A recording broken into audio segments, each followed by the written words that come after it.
Can criticism destroy happiness? President Hinckley counsels on how to avoid this pitfall. Scriptures and the Prophets. Now I should like to say a word concerning charity of a different kind. I speak of charity in the sense of forgiveness, of tolerance of the failings of another, of the smothering of the feelings of jealousy and unkindness toward associates. I think of two women, once the closest of friends.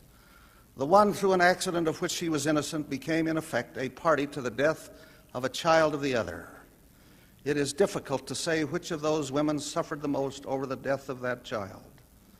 The one who was not the mother, but who was involved in the accident that led to the fatality, has grieved and wept these many years, not only for the child who was lost and for her part in the tragic situation, but perhaps even more over the unforgiving spirit of the mother who lost the child.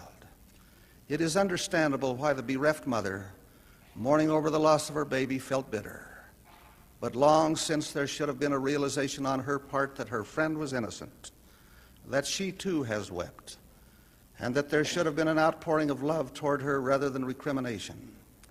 An absence of charity has cankered the soul of that woman, destroyed her happiness, brought only misery to her days and sorrow to her nights.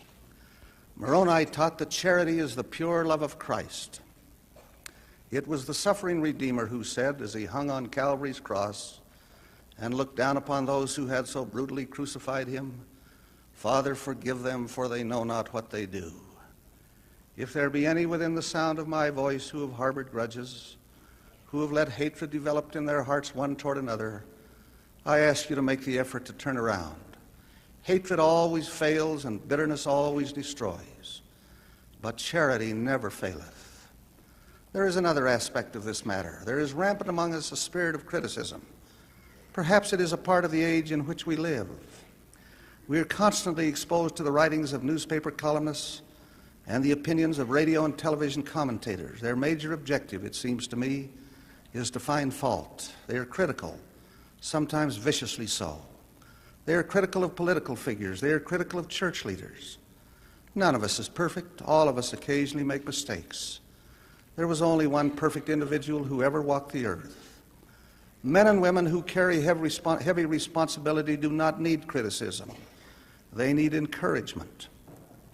One can disagree with policy without being disagreeable concerning the policy maker. I would plead with you, women young and old, to restrain your tongues in criticism of others. It is so easy to find fault. It is so much more noble to speak constructively. To watch the original video, click the link right about here on your screen.